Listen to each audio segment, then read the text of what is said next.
Welcome back to the Pathfinders podcast. I'm your host, Pete Schramm, founder and CEO of Latitude, and today we're going to talk about two things. Our great guest has a remarkable backstory, and so we're going to talk about the past, present, future of Rob's career journey. Remember that we like to break this down into 5 dimensions: the positions that you have held, are holding, and will hold potentially in the future, the skills, the education, the achievements, and some of the fun stuff along the way. And then once we have that bit of a plan together, well, we should probably bounce those ideas and the where we plan to go off of others. So we share that career map with multiple guides, multiple mentors, our personal board of advisors. So throughout the show, please follow, comment, and just add, hey, if something resonated with you, it'll be posted on LinkedIn and the other podcasting platforms. That's enough about the show. Let's talk about what's actually coming today. And we'd like to start off with a favorite quote, right? To give anything less than your best is to sacrifice the gift. Quote from Steve Prefontaine. Little background on Rob Thomas. He's working for Heiko America right now. He has a BS in HR management from Park University, over a decade ago. Before that, he was in the Marine Corps. So this guy is multidimensional, and you'll find that there's some things that, we're still working on, like him to become a Steelers fan. We'll get there. He's been in HR for over a decade. And one fun fact about Rob is that he actually worked as an underground coal miner for a period of time. So, Rob, come on to the show. Welcome to Pathfinders, and thanks for joining us today. Hey, Pete, how you doing? Thanks for having me. I love the little the Steelers dig. Hey, have to. I see you got the Ohio hat on today, but it's a friendly bit of banter, I'd say. Absolutely. So before we get into the what'd you want to be when you're growing up, the way we always start the show, my pap was a coal miner. And so I'm curious, what was your experience? I watched the movie October Sky, West Virginia, Western Pennsylvania, Eastern Ohio. There's a lot of coal mining going on. Just talk to us about that. You're our first coal miner guest on the show. Congratulations. Thanks, Pete. Well, we talk about paths in our journey, right? That's part of my path, and that's part of my journey. From in 2013, I was out of the Marine Corps for a year at that time, and it was just a difficult time for me transitioning into civilian life. And at that time, I had left some retail management jobs I was doing, and I needed a job to support my family. And we decided I was going to go try to be in the coal industry and be a coal miner. So yeah, I did that for about 6 months as an underground coal miner for a contractor, and that's how I got back into HR. And so you just never know where these journeys take you, right? From the Marine Corps to some retail management jobs to an underground coal miner back to HR in less than 2 years for me. Wow. But I wouldn't, again, I wouldn't be where I am today or know the things that I know. Wish I would have done things different without that. So I really appreciate that time I spent there. I think what's the quote? We don't appreciate the power of a moment until it becomes a memory. Correct. And I think we can say the similar things about work experiences along the way as well. Was it dirty? Was it dangerous? Was it safe? Did you have to wear a respirator?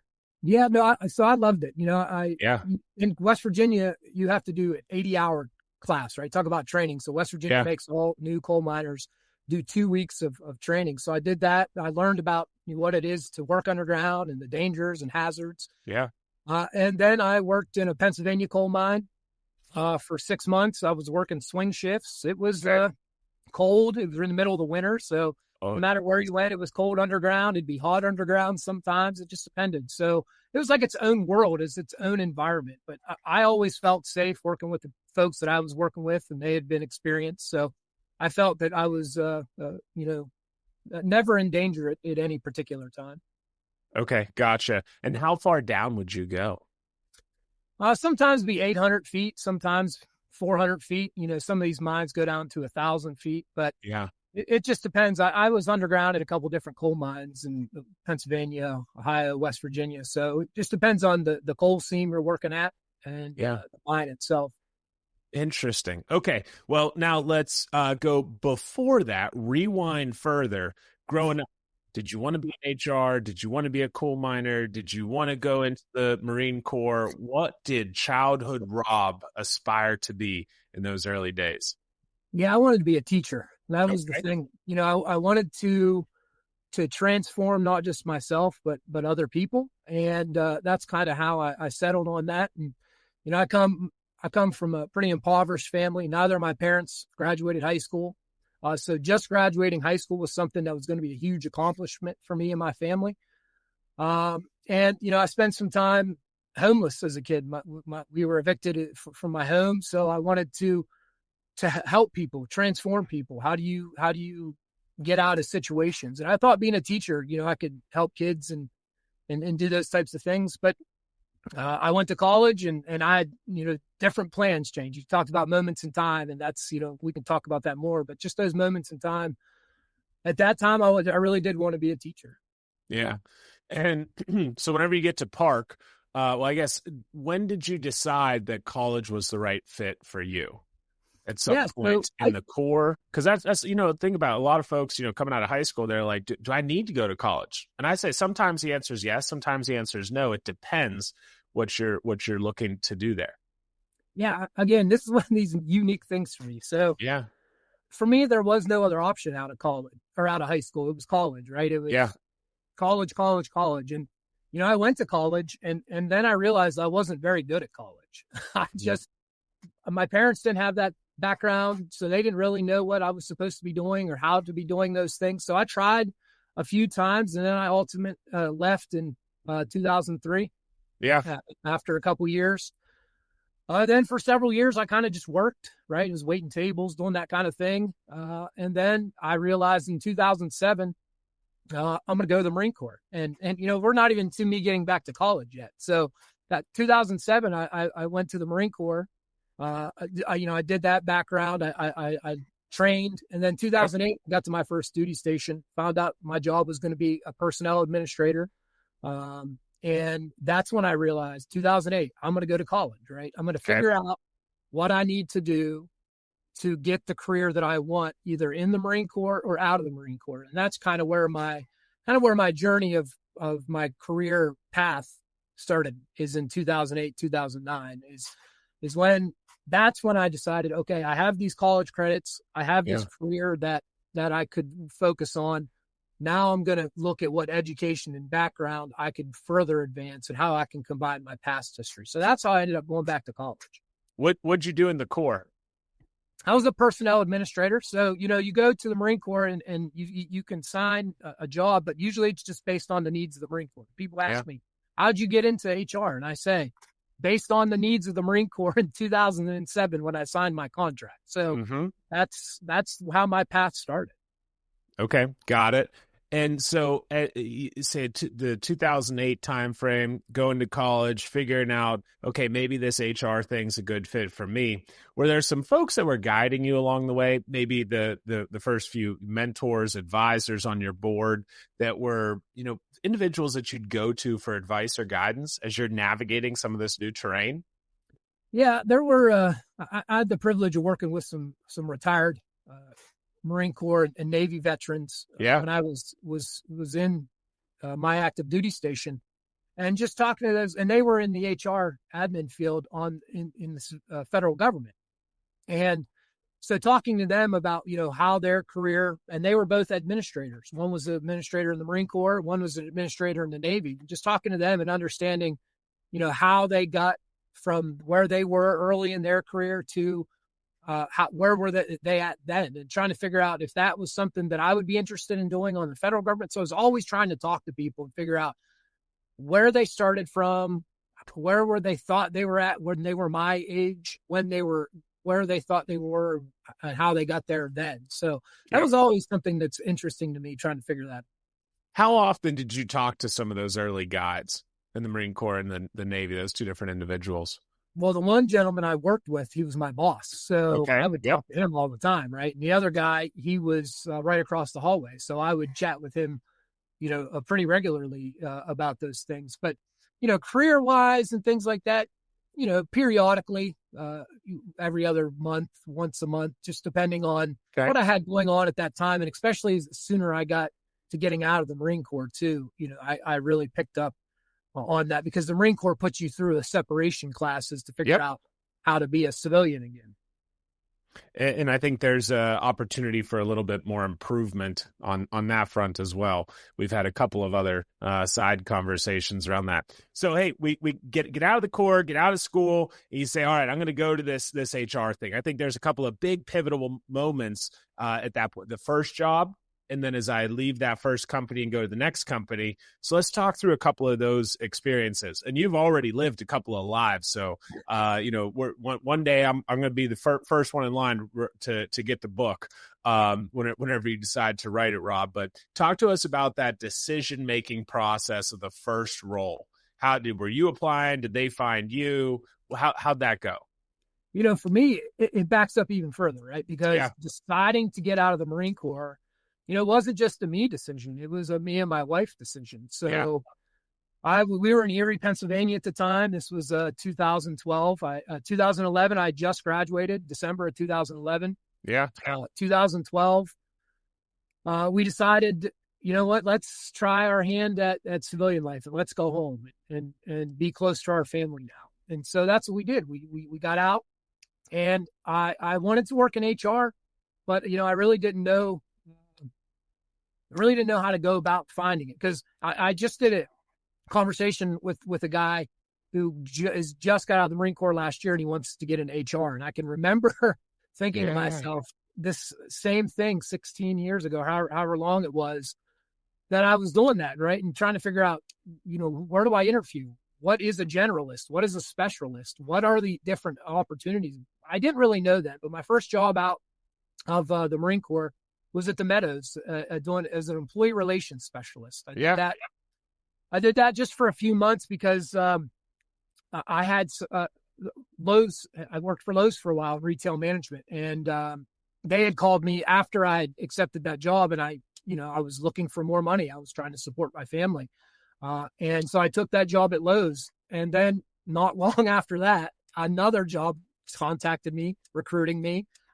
Less than a year later, going to another retail management job. So just like in this real quick progression between 2012 and 2014, I made some quick changes, just kind of chasing money in these types of things. And that wasn't good for me. Looking back then, making those changes, I can recognize now that I was struggling after I got out of the military. I didn't really know what I wanted to be or what I was doing. And I kind of, I had some challenges that I dealt with in 2013, and that's when I decided I was going to go be an underground coal miner. So that's how it got me to the underground coal mining.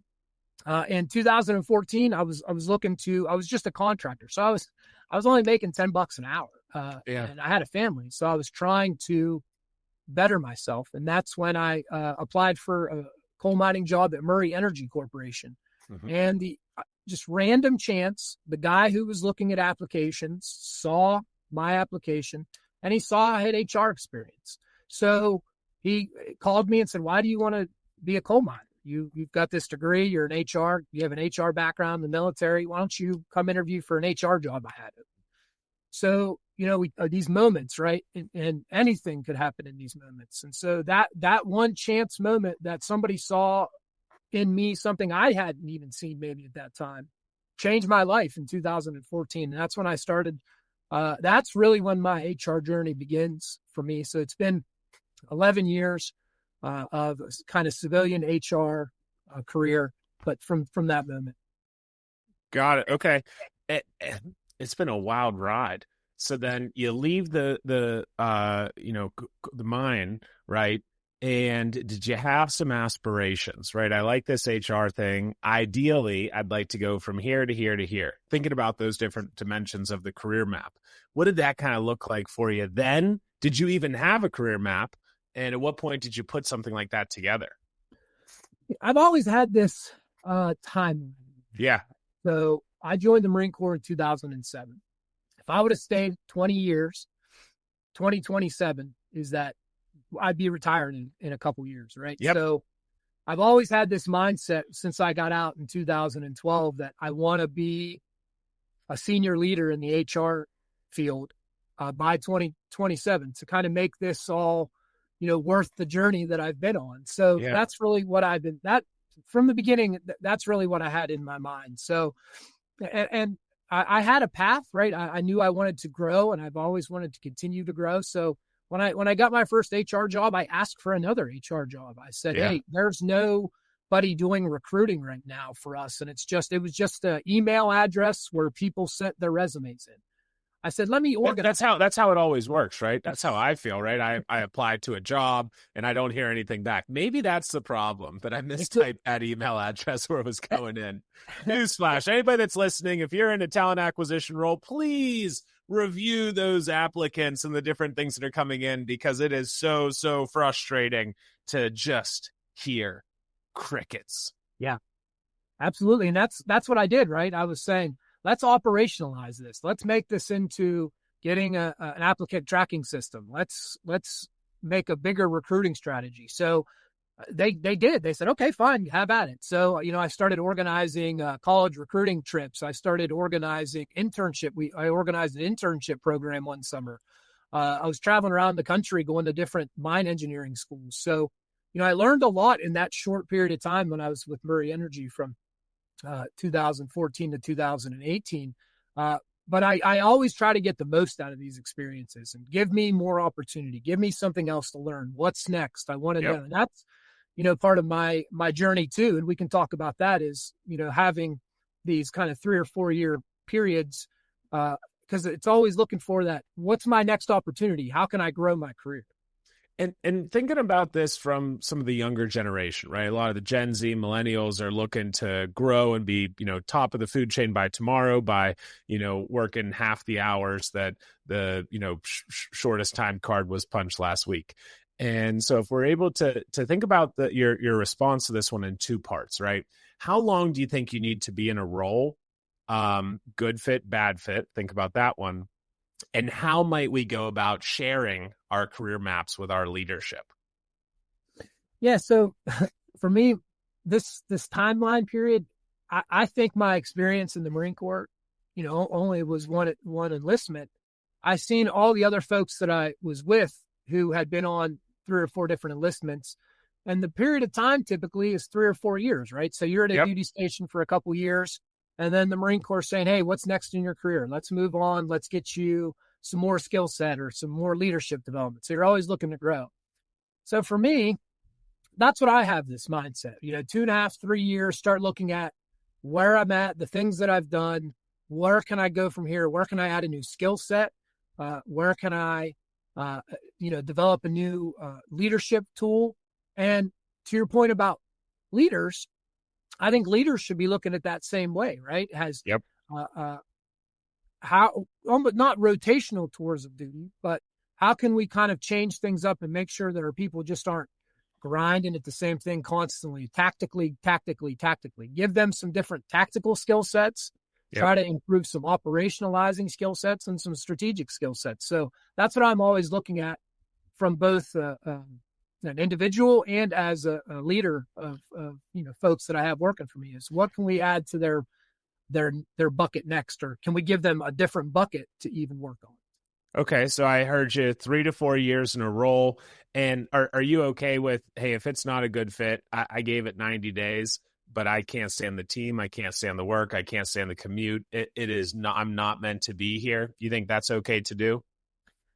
I think I think you and I would probably take a different approach to that. But let's transcend and look at a larger macro view. Like if it's really not a good fit, but what's your take? This is about you. No, I do think that, and I've been in situations like that in the past, and I have thought, I don't know if this is a good fit, and maybe looking back, maybe I should have done that. Maybe I should have left. Maybe I probably did stick through it. Yeah. What advice would I give? I would say be more honest with yourself. I really would. Yeah. And have an actual understanding, because then the next 2.5, 3 years might not be good for you in your career. Yeah, that's a fair point. I think that's where it gets to be tricky, and I think that's where the personal board of advisors comes in so handy. Now let's think about this the other side, right? So say you're on somebody's board, right? You're one of their guides, Rob, and I bring you're on my board, right? Hey, cross-functional mentor. Hey, Rob, I wanted to talk about my career map with you. So how do you find it helpful for me to come in and share my bit of a game plan with you? What are some of the do's and don'ts in that regard? So, you're coming to me and asking for some advice. I'd say, Yep. And I have something put pencil to paper or, digital. There's tools that we have, right? yeah. So do's, Yeah. I'd say have a clear plan, right? Have those clear guidelines like you're talking about, even having that plan. I've had people come to me with, I want to do new things, but they didn't have anything they really wanted to do. It was more just they wanted me to tell them what to do, right? Well, Yep. I can't tell you what to do. So starting is having that actual plan and guidelines. Yep. I'd say, know where you're going, right? What is that next step? So I can help you get there. And I challenge my folks to be comfortable with being uncomfortable. That's what I tell them, right? So if you're going to come to me with something, don't make it easy. Don't make it something that you can just check the boxes. Make it something that's rewarding and it's going to be challenging because you want to get out of that comfort zone. That's how you grow every couple of years, Pete. For me, this is one of those things, is having these conversations with you and doing these types of things. That's my get comfortable with being uncomfortable. And we're going to get you up on the stage to talk about your topic. We're not going to dive into that too much today, but if you want to give a little bit of a precursor at the end of the show, we'll let you sneak in a little teaser about that. But okay, so you have some of the do's. What about the don'ts whenever it comes to the career map? Obviously, don't be unprepared. What else? I think you've got to be strong and maybe have some like ultimatums and things like that, but don't make things unrealistic. Make timelines realistic and make things, you can't be at a job for like 1 year and say, these are the things I want to do now. And if you don't do them, I'm out of here. Try to work, right? Semper Gumby, always flexible. have this ability to give and take, and I call it, this reciprocal alignment, right? Where I'm trying to grow you, but you're trying to grow the company as well. So yeah, when you go, I would say the other do too, just going back, is have a list of things you've accomplished when you're going to go, hey, look, I've done this, and this. This is what I want to do going forward. And I think I can do those same things as well. I would say don't go and not have done anything and not have accomplished those things and want more things. Because the first thing I'm going to say is, well, we still got all these things we got to do first, right? So that would be definitely make sure you're getting the things done that you need to get done. 100%. Okay.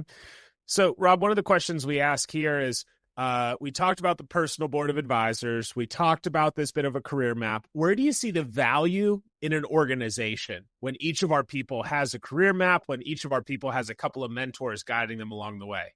How's that help the company? Oh, yeah, right. So we talk about this reciprocal alignment. So when our people know, what they're working on, where they're going in their career and what can be next for them, they're going to be more productive. You're going to want to grow more. You're going to grow yourself more and you're going to grow the company more. And it just keeps going back and forth and you keep growing. So that's what we're working through now, right? We're going to be working through some career navigation stuff and developing career pathways for our people, working with our leaders to see how you can start as a young project engineer out of school to be a senior leader in our organization. And some of our leaders in our organization have come from the bottom, those positions, and are in senior roles in our organization. So they have a good career navigation strategy that they can show us from their own experience. So we're excited to start those things and get those projects really going in 2025 and beyond. I'm excited for it as well. Rob, I'm going to get ready to give just a quick summary recap of our conversation today. Do you want to give a little bit of a teaser of that topic that's been on your mind for the speech, or are we going to hold that for another day? I think I'll hold off for now. I'm All still, right, all right. I'm Everybody still was on figuring the edge of things. their seats. They're waiting, and you're holding that. It's like some of those influencer videos you see on social media. You got to watch for 30 minutes, and they're just talking about doing something. Then they don't even end up doing it. I'm not putting that on you, but everybody stay tuned. Rob has a lot of innovative ideas on the way we do things in HR. So I want to commend you again on that. It's been great to meet you outside of the fact that you're cheering for the wrong football team, but we won't let that come between us. So, Rob, going back through things, right? Voluntold by Uncle Sam, Semper Fi, transition to Semper Gumby, right? Marine Corps, transitioning, tough. 6 months, underground, tunneled your way into HR with some steps in retail along the way. Other worldly experiences that shaped who you are. It actually all started with you and having the dreams of being a teacher, right? Guide and develop yourself and leverage that to transform others, to transcend. College, a few times, HR sprinkled in along the way. And it was cool that some of the administrators from the Marine Corps and the Navy actually were some of the first guides for you, where they started, how they got there, the do's, the don'ts, the redos. And, you said that y'all, or well, yins rather, met about monthly. Your career map phases: live to work, work to live. Family was first for you and for your wife, right? The first role was at the Meadows Casino, employee relations, then to Lowe's, then to more retail. And then this is where the coal mining work came back in. And it was cool how you migrated from the mine to managing people in HR, right? The goal is to be senior HR leader by 2027. I think it's happening. You've been hungry. You stay in sponge mode. You're inspiring others. It was good insight that you shared. Hey, 3 to 4 years in a specific role. If you leave after 90 days, okay, maybe yes, maybe no. That's a great time to bounce some ideas off of your PBA and also be honest with yourself. You talked about some of the do's of, those career map with your PBA conversations, right? Have a plan, a next step, an idea for the end, challenge yourself, talk about that past performance. Don't not do the do's. Don't just ask me to do it for you. Don't be unrealistic. And you talked about the value for all of this, the what, the when, the where. It's helpful in this beneficial reciprocal conversation. Employee wins, organizational wins. So, Rob, I really appreciate this. Veteran, homeless, retail, Bengals, Marines, coal miner to HR and innovator. What a joy it's been today, man.